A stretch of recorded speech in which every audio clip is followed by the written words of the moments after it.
Bonjour Pierre, Bonjour Pierre. est-ce que tu peux te présenter? Pierre Chrétien, donc je m'occupe de l'équipe Data Science et IA de Kea. Et moi-même, je suis Pierre Denis, le CEO et fondateur de Toutac. Et nous avons eu le plaisir, il y a 2 ans, d'accueillir Kea comme investisseur dans notre société.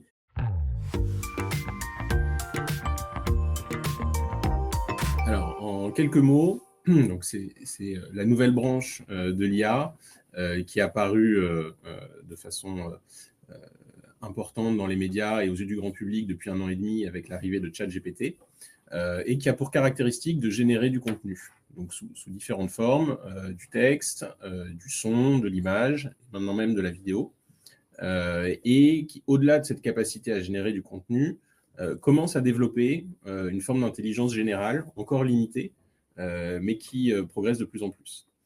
Et ce qu'on observe, c'est que la technologie progresse assez rapidement, notamment avec l'augmentation de la taille des modèles et de la puissance de calcul.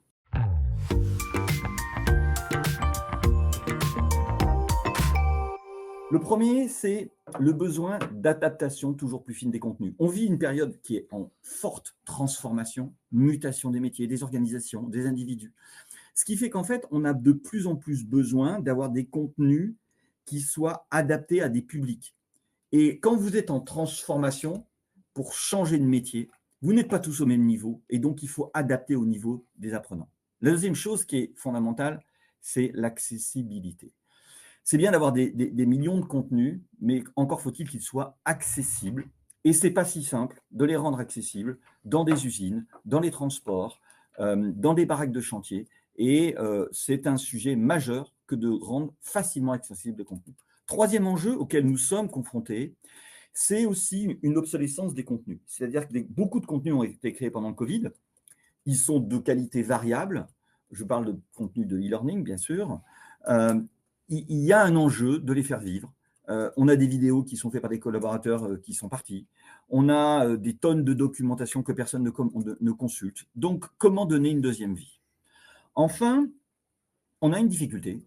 Nous avons une difficulté, c'est la lassitude par rapport au e-learning. Alors, je ne parle pas des banques qui ont encore plus ou des assurances qui ont des formations réglementaires qui sont souvent les mêmes. Mais il y a un enjeu d'attention et de motivation des apprenants. Comment on fait que les personnes ont vraiment l'envie d'apprendre et de continuer dans la durée? Donc, face à cette lassitude, il faut aussi varier les modalités.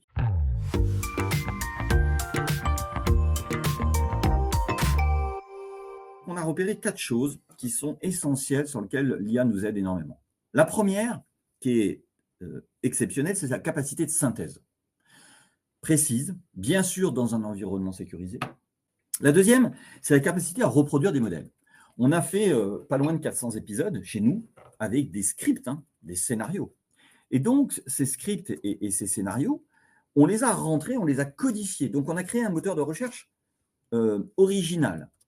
Et à partir de là, en fait, l'IA permet de s'entraîner, de s'auto-entraîner et donc de reproduire pour une partie les modèles que nous avions créés à la main. Derrière cela, on a une capacité de l'IA, c'est le troisième point, à créer des scénarios et à les écrire dans un laps de temps extrêmement court.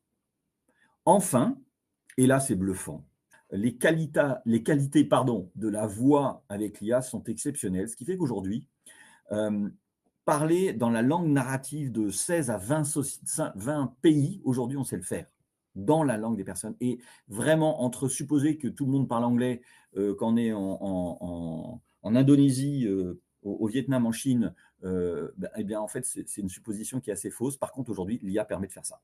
Voilà donc 4 points qui sont vraiment intéressants d'un apport de l'IA par rapport aux enjeux que nous avons décrits.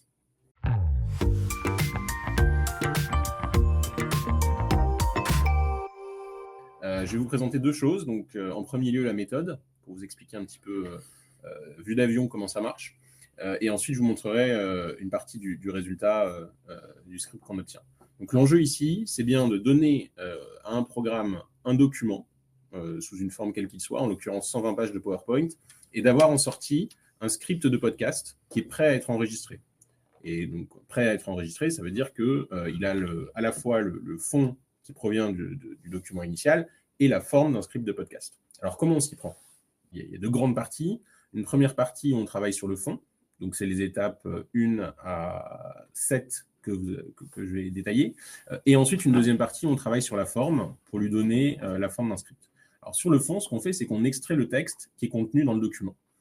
Ensuite, on identifie les thèmes qui sont abordés dans le texte, et puis, du coup, l'IA propose un agenda pour le podcast, un choix de sujet de podcast. Alors, on peut choisir combien on veut faire de podcasts à partir du document initial, et les étapes suivantes donc, s'appliquent pour chacun des podcasts qu'on génère. Donc, si on choisit de faire 5 podcasts, les sujets en fait, qui sont dans le document initial vont être répartis en 5. Et puis ensuite, pour chacun de ces 5 podcasts, on va avoir les étapes qui suivent. Et donc, les étapes qui suivent, c'est balayer le document, le contenu du document pour extraire toutes les informations qui sont en lien avec le sujet du podcast qu'on cherche à construire. Donc, on fait une première passe. Ensuite, on a une deuxième passe pour vérifier qu'on n'a pas oublié d'informations importantes. Et ensuite, c'est l'étape 6. Il y a une étape qui est vraiment très importante, qui est de vérifier que toutes les informations qui ont été extraites par l'IA sont bien dans le document initial. Oui, parce que l'IA, ça peut halluciner. Alors, oui, effectivement, c'est un terme que vous avez probablement entendu, une des limites qu'on évoque pour l'IA générative, qui est bien sûr réelle, c'est pas une hallucination, c'est le cas de le dire. Mais donc, en fait, tout le point, c'est de lui donner les moyens de se corriger. Et donc là, c'est ce qu'on fait en fait avec l'étape 6. C'est-à-dire qu'en étape 4 et 5, on lui demande d'extraire des informations, et en étape 6, on lui demande de vérifier que toutes les informations qui ont été extraites étaient bien dans le document initial.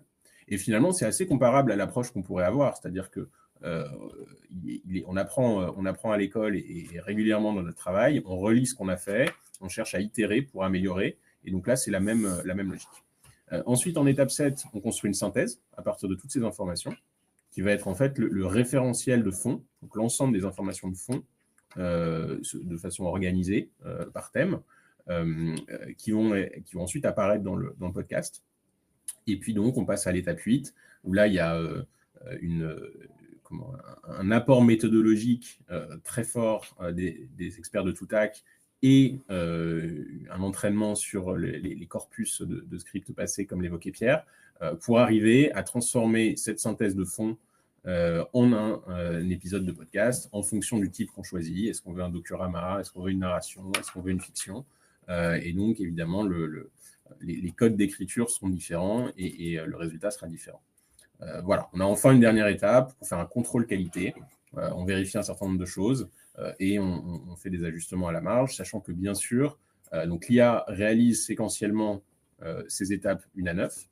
On peut intervenir à n'importe laquelle des étapes pour corriger certaines choses et ensuite repartir de la version qui a été corrigée par l'homme pour continuer. Et puis, bien sûr, il y a une relecture attentive par les experts de Toutac pour évaluer le résultat. «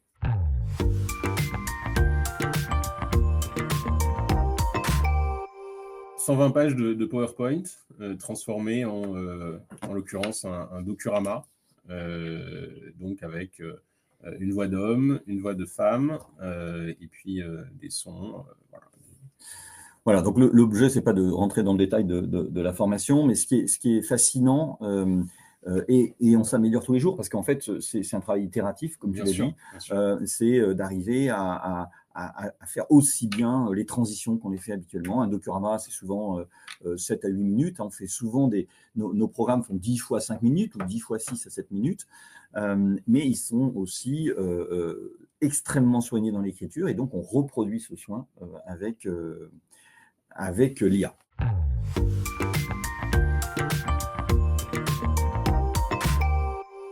L'étape numéro 1, elle peut vous surprendre, s'appelle l'enregistrement. En fait, quand on a 120 pages de podcast, ce qui est intéressant, c'est d'enregistrer le formateur qui fait cette formation-là aussi, puisqu'on va à ce moment-là capter tout le contenu qui lui permet de s'exprimer sur chacune des pages. Et nous, on mixe les deux, et à partir de là, on fait une transcription.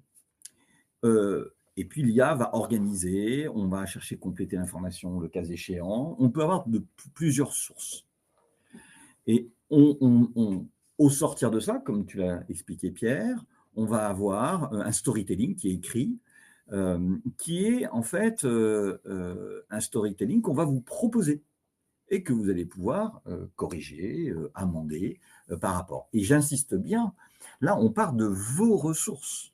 Il s'agit bien de se dire comment je donne, je touche de nouveaux apprenants dans votre société, comment j'étends les contenus ou comment, à partir d'une formation présentielle, vous vous dites, je peux faire de l'ancrage derrière. Comment je peux faire de la classe inversée pour consacrer plus de temps au présentiel. Et puis, on peut aussi faire traduction et évidemment diffusion et mesure, puisque nous sommes Calliope.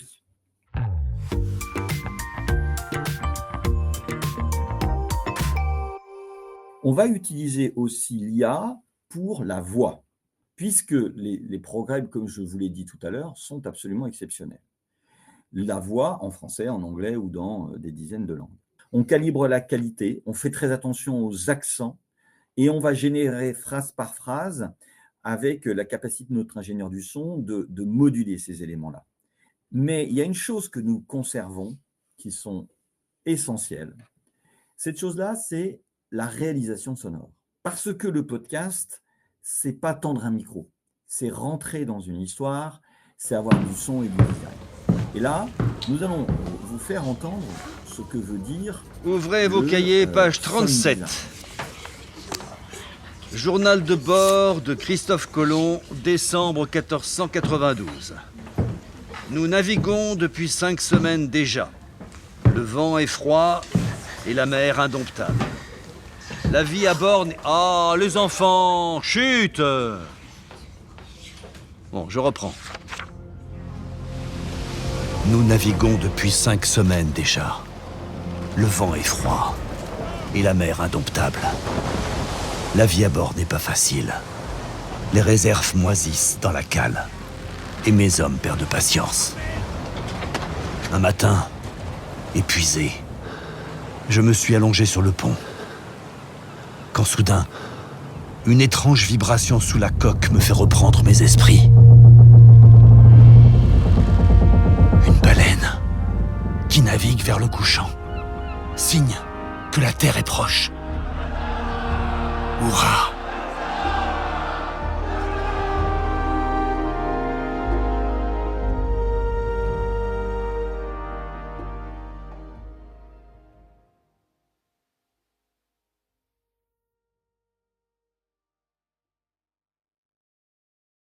Vous entendez ce sound design? C'est 5 couches systématiquement de travail sur le contexte sonore, sur les bruitages que nous faisons. Et donc, nous avons 2 ingénieurs du son qui travaillent en permanence sur ce sound design. Et là-dessus, c'est de l'humain, 100% humain, c'est de la sensibilité sur la musique, sur vraiment, ce qui va faire en sorte qu'aujourd'hui, on a des taux de complétude de nos programmes qui sont de 97%. Et c'est effectivement important de garder ça.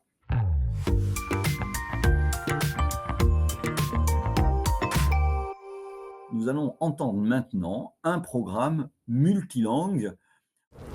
D'après vous, comment Laurent a-t-il réussi à franchir ce sommet, which seemed so inaccessible? Smart Goals. El material está bien. Os aviso. Vamos a tener que repartir la ascensión en 3 jornadas. Y la semana anterior tengo que explorar por aquí. Para ver si es realista pasar por este puerto de montaña. 罗朗可能还不知道，他已经应用了一些 SMART 目标。通过 SMART 目标，可以确定关键绩效指标。这些指标就像知名道路的里程碑。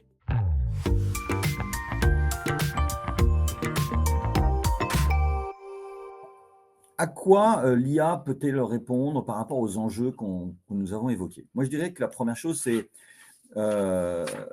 beaucoup de contenus qui sont pertinents, que vous avez créés, mais qui ne sont plus utilisés, qui ont besoin d'être remis à jour. Un autre élément qui est venu d'ailleurs de nos clients, c'est de dire, En fait, on a une formation présentielle qui est conçue pour 20 personnes, mais en réalité, on a 150 personnes qui devraient pouvoir la suivre.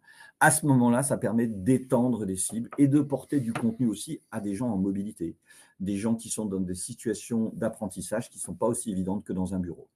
Moderniser les parcours pédagogiques, qu'est-ce qu'on veut dire par là? Parce que la voix doit être aussi vieille que l'humain existe, le podcast est moderne. Le podcast est tendance.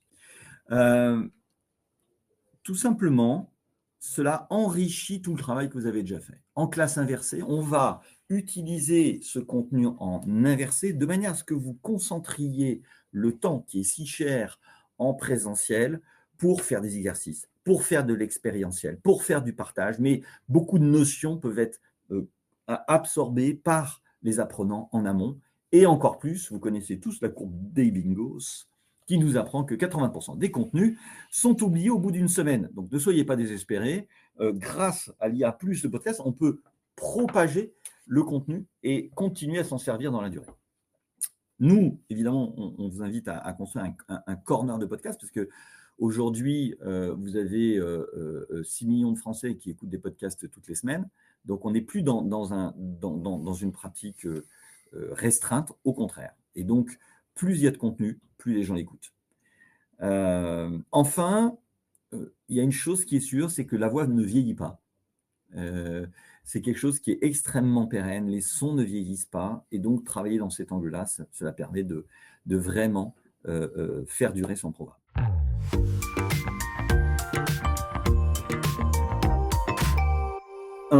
L'IA, c'est l'avenir, c'est un accélérateur. 2, le podcast, c'est de l'émotion, c'est de l'humain. Et 3, ça correspond, nous pensons, à nos enjeux.